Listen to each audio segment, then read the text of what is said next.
Last week I started preaching from Isaiah 64, and I'm seeking there right now, and God's revealing to me. And sometimes He reveals to me slower than I think He should. How many have ever watched a movie and you knew what was going to happen before the end of the movie? Like, guess the end. You're good at guessing the end. How many know that you can't guess the end of this one? It's like you might as well tear up your notes and throw them away. So it's like you can't guess. Because God's ways aren't our ways. Every time I think I know something, I realize it's way bigger than what I was shown. I want to start again with Isaiah 64:4. For since the beginning of the world, men have not heard nor perceived by the ear, neither has the eye seen, O God, besides what He has prepared for him that waiteth for him.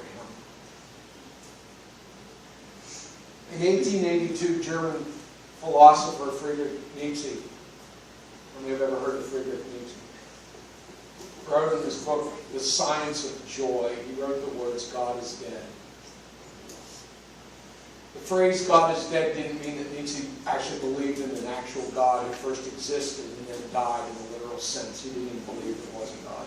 So it wasn't like he thought God was alive and now He's dead. He was actually conveying his view that the Christian God is no longer a credible source of absolute moral principles. And whenever he was talking about moral principles, or what we think of as morality, it wasn't morality the way we think of it. When we hear the word moral, he was actually referring to instruction.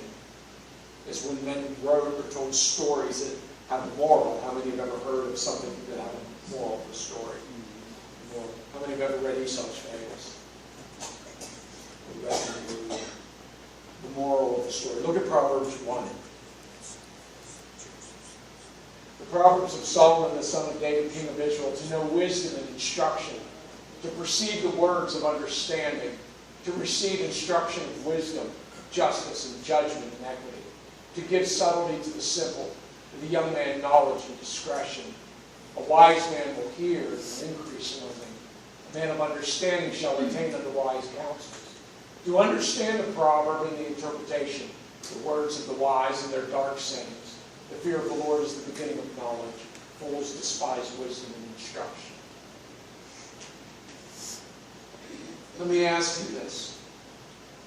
Do you receive your instruction from the Bible or from God?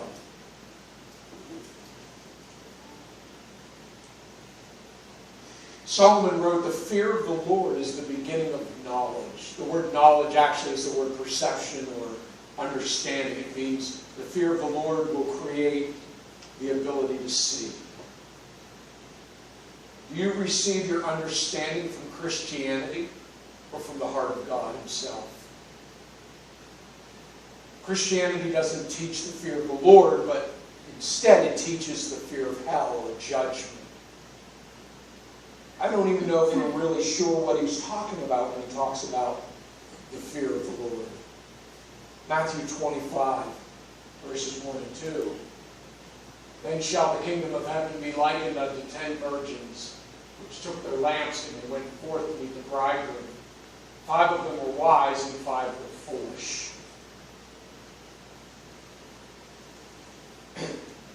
Wise and foolish. Wise and foolish are not like intelligent and simple.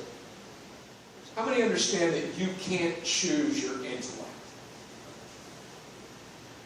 And they don't understand that. Intellect is the mind's ability to comprehend and reason. Intellect has to do with understanding or cognition, perception, and insight. Not many in this world, how many understand this? That not many people are born with the ability to become a rocket surgeon.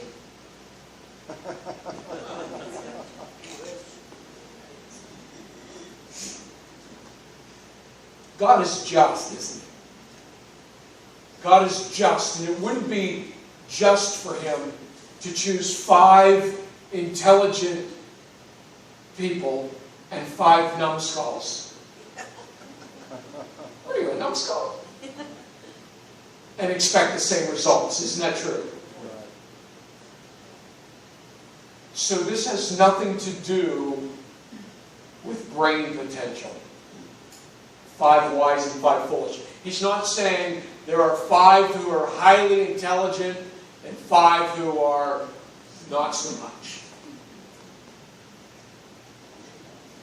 The word wisdom in Webster means logic, common sense, knowledge that comes through experience. That's what the world thinks when they think of wisdom. It has to do with common sense. How many understand that common sense isn't all that common anymore? Look what Paul said in 1 Corinthians 2, starting with verse 4. And my speech and my preaching was not with enticing words of man's wisdom, but in demonstration of the Spirit and of power, that your faith should not stand in the wisdom of men, but in the power of God. Howbeit we speak wisdom among them that are perfect or mature, yet not the wisdom of this world, nor the princes of this world that come to nothing. But we speak the wisdom of God in a mystery, even hidden wisdom, which God ordained before the world unto our glory. Wisdom. The wisdom of God is hidden. It can't be learned. It can't be found through life experience. It has nothing to do with your age or how long you've been at it. The wise virgins were wise for one reason. They were wise because they fearlessly and relentlessly searched for it. A museum is a building in which objects of historical or scientific or artistic or cultural interests are stored and exhibited. How many have ever been to a museum? One of you. They're like a big building with old stuff. How many have ever discovered something in a museum? Guess what? Nobody discovers anything in a museum. The word discover means to uncover or to unearth or to find or locate. Everything in a museum was already worked for and discovered by someone else, somewhere else. Yes.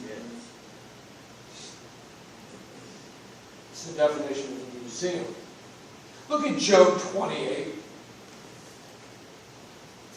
It's a path which no fowl knows, in which the vulture's eye has not seen. The lion's whelps have not trodden it, nor the fierce lion passed it by it.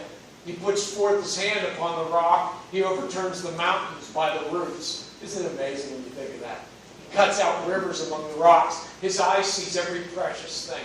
He binds the floods from overflowing. The thing that is hid brings he forth the light. But where shall wisdom be found? Where's the place of understanding?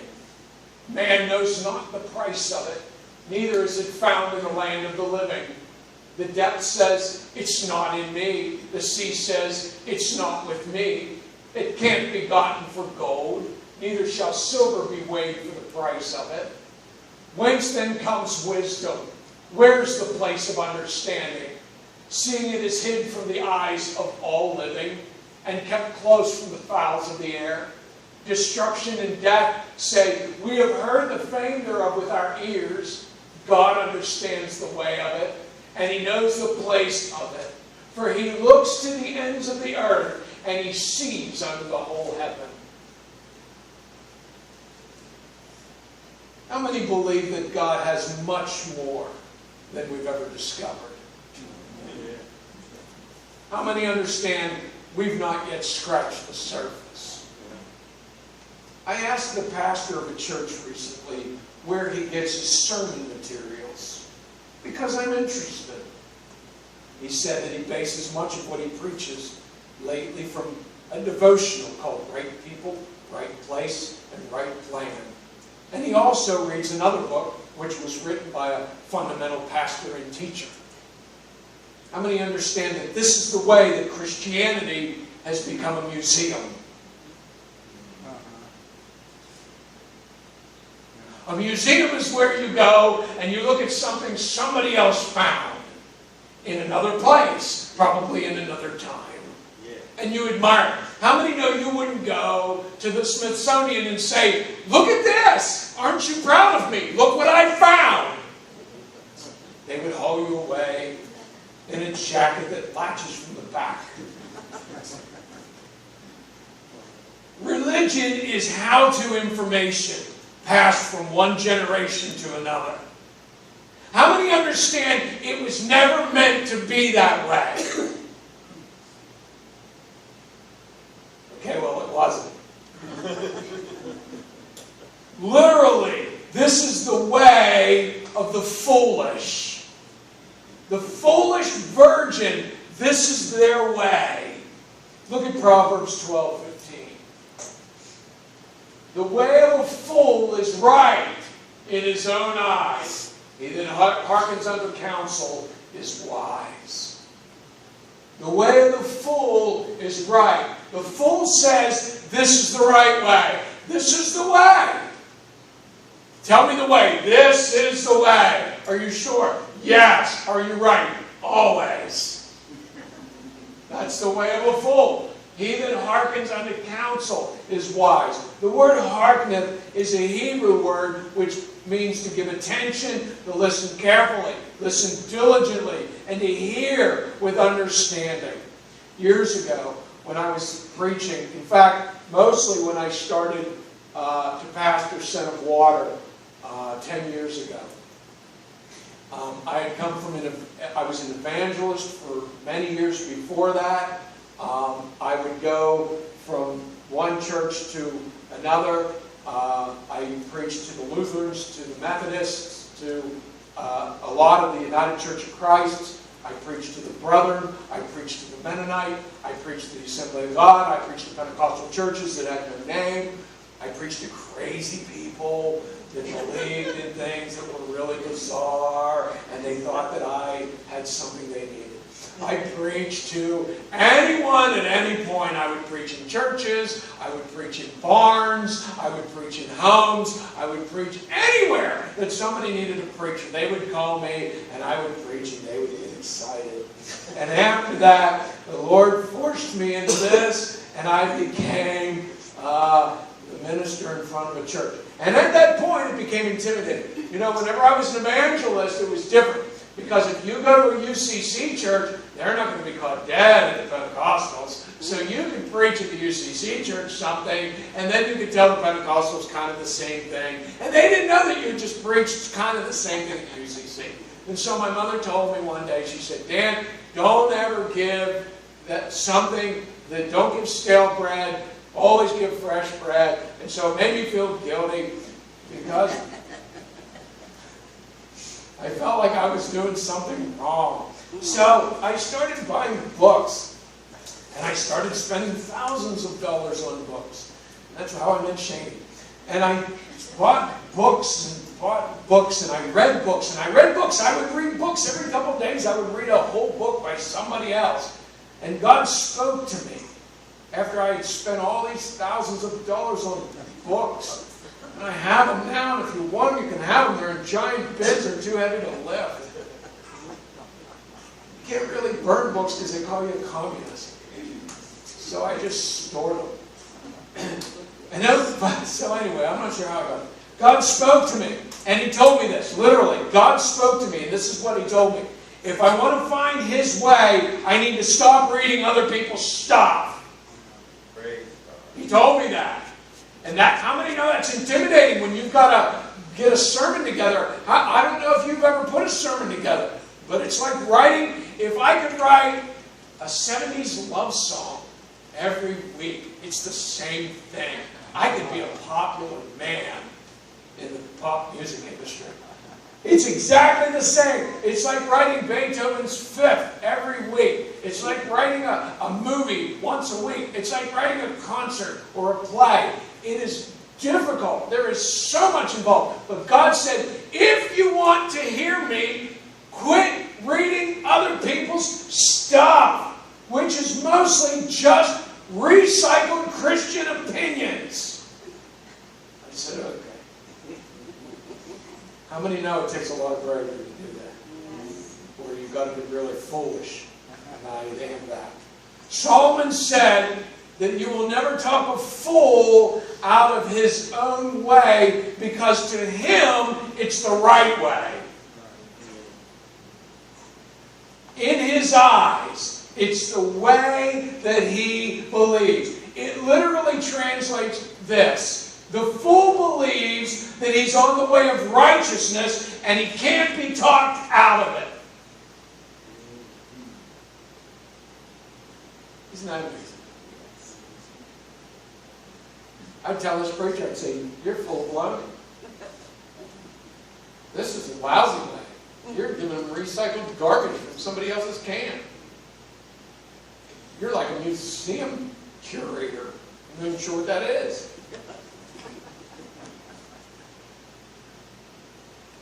But you can't talk a fool out of his way because he believes it's the way of righteousness.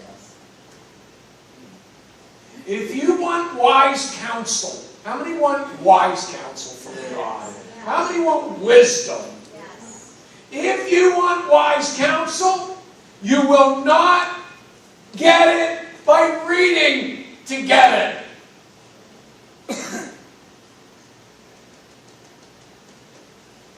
If you want wisdom, you must read for it. I mean, that's not true. If you want wise counsel, you must learn to seek and wait.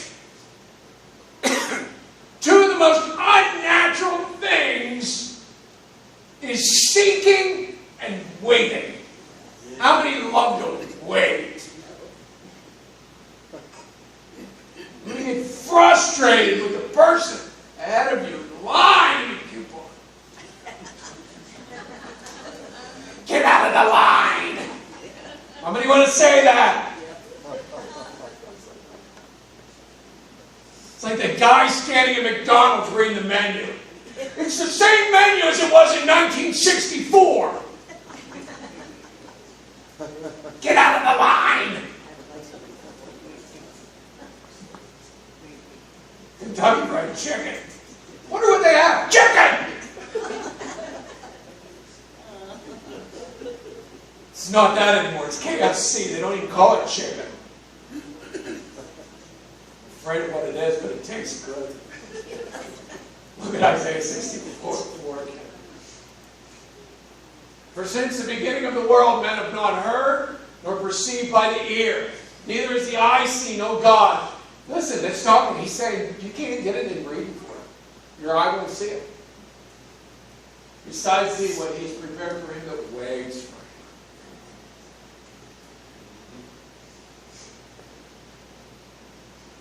Hidden wisdom is obtained only by those who wait. The non-spiritual church will not obtain wisdom because they will never seek in the right places. It's true. Look at Job 28, 12 and 13. Where shall wisdom be found? Where's the place of understanding? Men know not the price of it. Neither is it found in the land of the living. It is not found in the land of the living. This is a misleading translation. That's not what it means. How many knew I was going to say that? The land of the living. The word living is the real Hebrew word. Raw flesh, wild beast, or a live appetite. It is the natural side. It is not found in the carnal realm. That's what he's saying.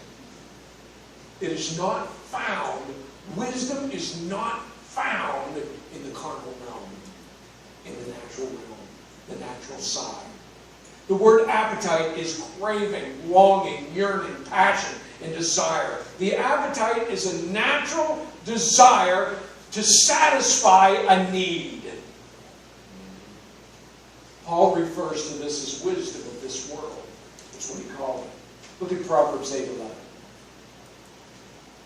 For wisdom is better than rubies, and all the things that may be desired are not to be compared to it. Let me ask you this question. What do you desire the most? Of anything in this entire globe, what do you desire the most? What do you think about every day? When you're not thinking about things that you're thinking about, what are you thinking about? Don't ask me to repeat that. What do you dream about? What do you imagine?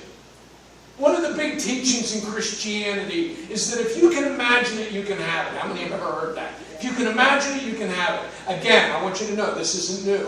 There was a man that began teaching this years ago. Faith teachers have been telling people this for many years. Speak it and you'll see it. Say it with your mouth until you imagine it in your heart, and then it'll become reality. Say it with your mouth till your heart believes it, and then it becomes... How many have ever heard that? See, I've read that a million times. All the stacks of books that I own. Many years ago, there was a man by the name of William Arthur Ward. He lived, I think he was born in the 20s. William Arthur Ward started the teaching. If you can imagine it, you can create it. If you dream it, you can become it. Doesn't that sound like something you'd hear from the pulpits of most churches in the United States today? Isn't that frustrating? It sounds spiritual, doesn't it? Does it work? Absolutely. It does work. Will it bring you happiness in this world? Absolutely. It'll bring you happiness in this world. Will you trade it for wisdom? What do you desire most? Wisdom is to be desired above anything. Anything that you can imagine. He said wisdom is to be desired above it. You want to be skinny? Wisdom is to be desired above it. Thinking about that lately. One of the great fallacies in the church, and I've heard this for years, is that Christians are the only truly happy people. How many have heard that? If a feeling is one of the greatest proofs of your Christianity, then you have found a very shallow God indeed. If happiness is the great proof of the fact that you believe, you serve a shallow God. What do you desire most? Health, prosperity, happiness, security. Solomon says that nothing compares to wisdom. Nothing. How many want truth? How many want paths of righteousness? How many want true discernment? How many want hidden knowledge? How many want understanding? Solomon says that all of these and more will be obtained through wisdom alone.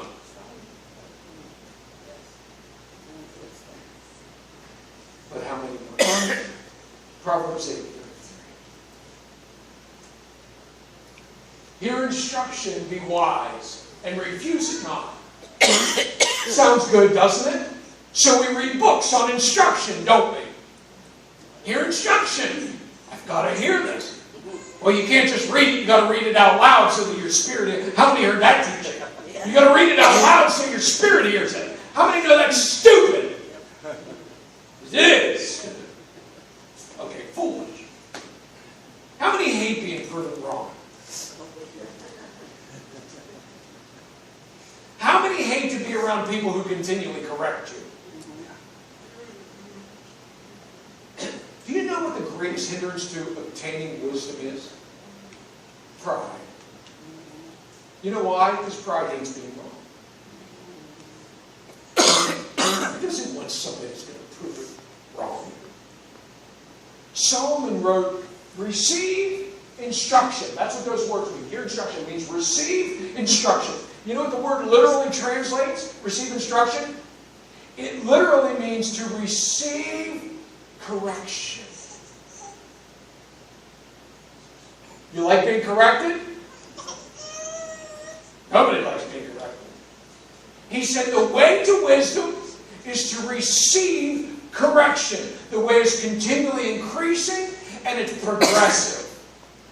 The word progressive in Webster, happening or developing gradually or in stages.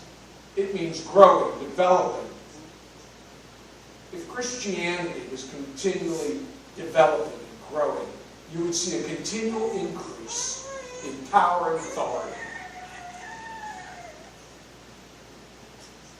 Isaiah 9. For unto us a child is born, unto us a son is given, and the government shall be upon his shoulder, and his name shall be called Wonderful Counselor, the Mighty God, the Everlasting Father, the Prince of Peace. Of the increase of government and peace there will be no end, upon the throne of David, upon his kingdom, to order and to establish it with judgment and justice, from now on even forever. The zeal of the Lord of hosts will perform. The increase of the kingdom comes through wisdom alone. If the church lacks anything, it's not confidence in their beliefs. How many know the church is absolutely assured of their beliefs? As right as you are, and as wrong as they are, they're just as right, and you're just as wrong. Because the church is totally guaranteeing everyone that what we believe is absolute. But the church lacks wisdom because the church hates correction. Touch anything, but don't touch my sound doctrine.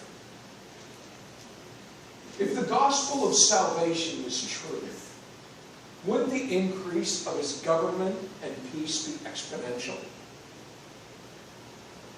If the gospel of salvation, pray this sinner's prayer and give your heart to Jesus Christ, if that were the truth of the kingdom, wouldn't the power of God be exponential in the church? Solomon mentions doctrine one time in Proverbs 4. And you know what the doctrine is that he mentions? The doctrine of wisdom. Solomon says there's only one doctrine, and it's the doctrine of wisdom. The doctrine of wisdom is literally wisdom speaking instruction and correction continually for the hearer to navigate an unseeable path. That's an amazing thought. You ought to write that on your refrigerator. Not on paper, on the refrigerator itself. Black Sharpie. How many know doctrine today is something possessed and held tightly to? It is desperately defended and it is never altered in any way. I will not alter what I believe because it's right. You have a much greater chance of pulling a stake from the jaws of a vicious, starving, junkyard dog than getting today's belief and give up their doctrine. The church hates correction. Proverbs 8:36. He that sinneth against me wrongs his own soul. All they that hate me love death. Do you know who this is speaking? Correction. Instructions. This is instruction. This is the voice of correction. He that sins against me wrongs his own soul. All they that hate me love death.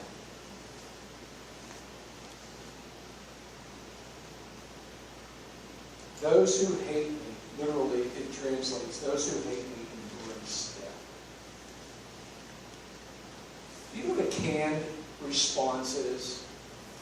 How many have ever heard the term canned response? In technical support, a canned response is a quick and convenient answer to a frequently asked question. How many know Christian doctrine is filled with canned responses? How many have ever heard Christian canned responses? If you ever talk to a Christian, you always hear Christian responses. Look at Exodus 18. And it came to pass on the morrow that Moses sat to judge the people. The people stood by Moses from the morning to the evening. And when Moses' father-in-law saw all that he did to the people, he said, "What is this thing that you're doing to the people? Why do you sit yourself alone, and all the people stand by thee from morning till evening?" And Moses said to his father-in-law, "Because the people come to me to inquire of God. When they have a matter, they come to me. And I judge, I give them counsel between one and another." When he said I judge, it doesn't mean you're right and you're wrong. Literally, Moses said, I'm giving them wisdom between one another. And I do make them know the statutes of God and His laws. The people would come to Moses for wise counsel. And Moses would tell them the heart of God. That sounds cool, doesn't it? That you had somebody that you knew that didn't have a canned response that you could go to and they could give you wise counsel. 1,500 years after this, Jesus comes to earth as the wonderful counselor. Remember Isaiah said that. He shall be called Wonderful Counselor. You know what the word Wonderful Counselor means? It means one who possesses hidden spiritual realm advice. Advice is direction, information, and guidance. How many have ever needed advice? Anybody? A couple of us? Yes, everyone. How many, when you want advice, you go to the most ridiculous person you've ever met in your life, somebody who knows nothing about life, somebody whose life is always messed up, and you ask them, please give me advice. When you want advice, you go to somebody that you believe, even if they don't, you believe they do, has wisdom. Isn't that true?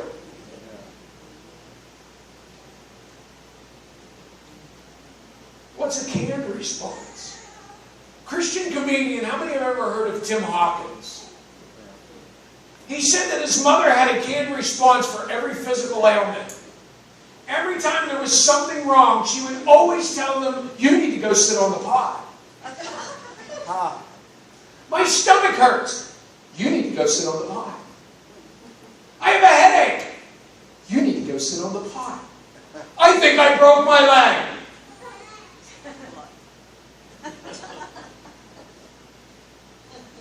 How many understand that Christianity is exactly like that? In the 70s, we sang a song that said, Jesus is the answer for the world today. Above Him, there's no other. Jesus is the way. How many have ever sang that? My marriage is a mess. You need Jesus. My car broke down. You need Jesus. My leg is broken. You need to go sit on the pot. In the book of Luke, there's a man who was told, you need Jesus. So he goes to Jesus with his problem. Seems logical, doesn't it? You need Jesus. Jesus, I have a problem. Look at Luke 12.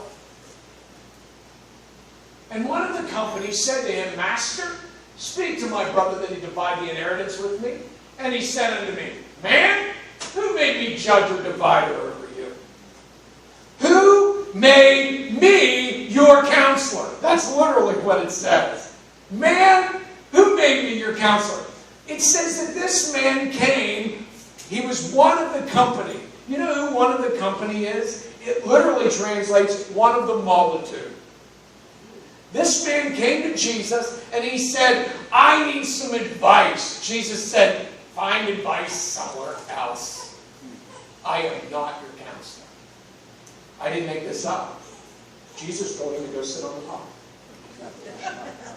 He looks at this man who is an unbeliever. He's part of the multitude. He's just part of the people that were fascinated with the Jesus movement. They liked the miracles. The bread was good. We get fish sometimes. Let's follow him. Jesus, he looks at him and says, I need an answer. Jesus says, I'm not your answer. Look at Luke 10. And behold, a certain lawyer stood up and tempted him, saying, Master, what shall I do to inherit eternal life? And so Jesus says unto him, what's written in the law? How do you read it? And he answered and he said, Thou shalt love the Lord thy God with all thy heart, with all thy soul, with all thy strength, and with all thy mind, and thy neighbor as thyself. And Jesus said unto him, Thou hast answered right. Do this, and thou shalt live.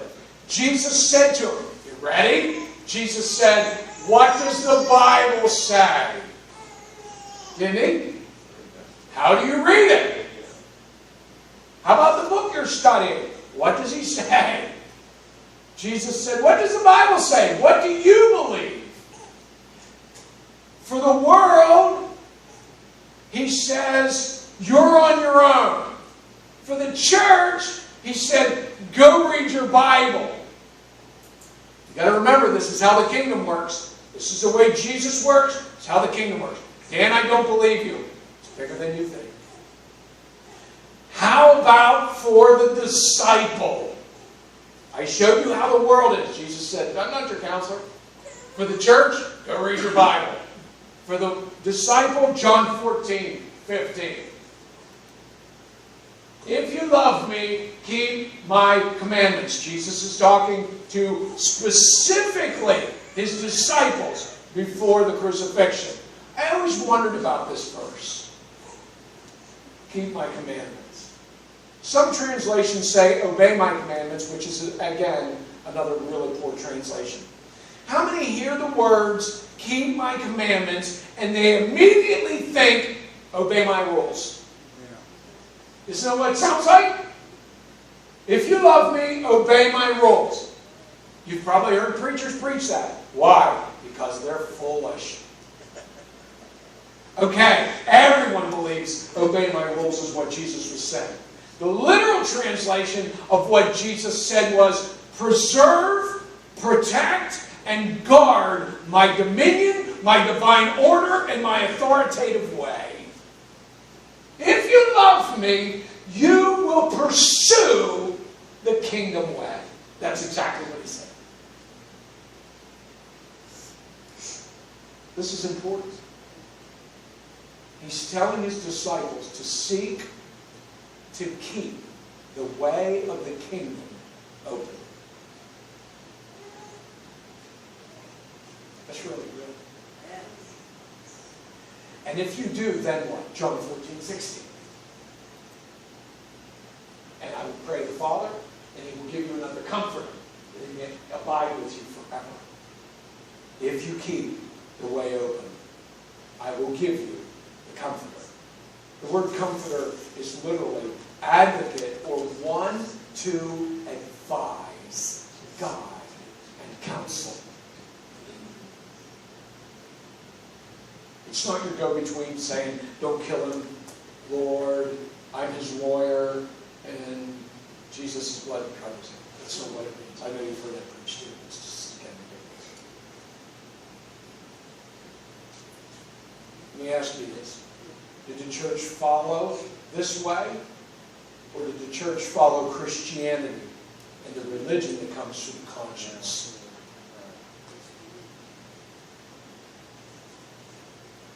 For almost 2,000 years, Christians have heard the voice of their conscience, and they call it the Holy Spirit. See, there was something attached to this. Jesus said, if you keep the way open, I will send you a comforter. If you keep the way to the kingdom open, if, everything with Christ was an if. How many know that? If you keep my commandments, if you keep the way that I've opened open, I will send you counsel. And you will hear his voice, and you will walk with wise counsel. Has the church walked in wise counsel? We all know that's not true. They haven't. The church has not walked in wise counsel, but instead, they've walked according to the voice of their conscience. There is no voice of wisdom coming from the church. If there was, we would be seeing an increase in his government and peace instead of an increase in confusion and division. How many know that the world is increasing in confusion and division?